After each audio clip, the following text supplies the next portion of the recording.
ரவுடிகளுக்கு பகிரங்க எச்சரிக்கை. பதவி ஏற்றதுமே கர்ஜித்த ஏடிஜிபி டேவிட்சன். தமிழ்நாட்டில் மிகவும் அராஜகத்தில் ஈடுபட்டு வரும் ரவுடிகளின் பட்டியலை உடனடியாக தனக்கு வழங்குமாறு புதிய சட்டம் ஒழுங்கு ஏடிஜிபி டேவிட்சன் உத்தரவிட்டுள்ளார். தமிழக சட்டம் ஒழுங்கு ஏடிஜிபியாக நேற்று பதவியேற்ற டேவிட்சன் தேவாசீர்வாதம் IPS ரவுடிகளுக்கு பகிரங்க எச்சரிக்கை ஒன்றை விடுத்துள்ளார். அதேபோல ரவுடிகளுடன் தொடர்பு வைத்திருக்கும் போலீசாரையும் அவர் கடுமையாக எச்சரித்துள்ளார். தமிழக பகுஜன் சமாஜ் கட்சி தலைவர் ஆம்ஸ்ட்ராங் கடந்த 5ஆம் தேதி ரவுடிகளால் வெட்டி படுகொலை செய்யப்பட்டார். ஒரு கட்சியின் தலைவரை வெட்டி கொல்லப்பட்டது தமிழகத்தில் பெரும் அதிர்வலைகளை ஏற்படுத்தியது. அத்துடன் மாநிலத்தில் நிலவும் சட்டம் ஒழுங்கு குறித்தும் மக்கள் மத்தியில் அச்சம் எழுந்தது. இதன் தொடர்ச்சியாக சென்னை மாநகர ஆணையராக இருந்து சந்தீப் ராய் ரத்தோர் அதிரடியாக மாற்றப்பட்டு அருண் IPS நியமனம் செய்யப்பட்டார். அதேபோல தமிழக சட்டம் ஒழுங்கு ADGBயாக டேவிட்சன் தேவாசீர்வாதம் IPS நியமிக்கப்பட்டார். அதன்படி புதிய ADGBயாக டேவிட்சன் நேற்று பொறுப்பேற்றார். அதன் தொடர்ச்சியாக அனைத்து மாவட்ட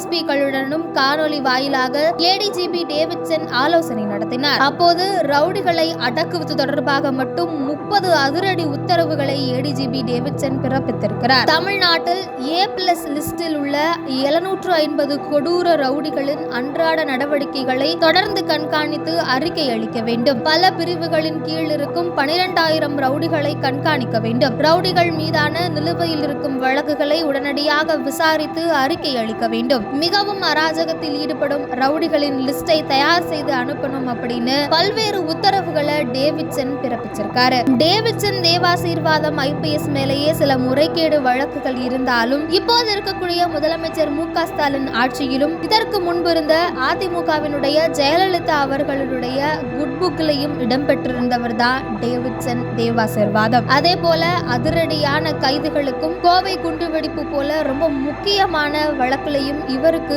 முக்கிய பங்கு இருக்கு. அந்த வகையில தான் புதிய சட்டம் ஒழுங்கு ADGBயாக தமிழ்நாட்டில் இவர் நியமிக்கப்பட்டிருந்தாரு. அந்த வகையில நேற்று பேசியிருந்த இவர் ரவுடிகளை பத்தி வர்ற OCIO அலர்ட்களை கிடப்பில் போடாம உடனடியான நடவடிக்கை எடுக்கணும் அப்படின்னும் அந்த மாதிரி கிடப்பில போடும் போலீசார் மீது கடுமையான நடவடிக்கை பாயும் அப்படின்னும் ADGB டேவிட்சன் உத்தரவிட்டிருக்காரு. அதே போல ரவுடிகளோடு நேரடியாகவோ மறைமுகமாகவோ தொடர்பு வைத்திருக்கும் போலீசார் மீதும் கடுமையான நடவடிக்கை எடுக்கப்படும் என எச்சரிக்கை விடுத்துள்ளார்.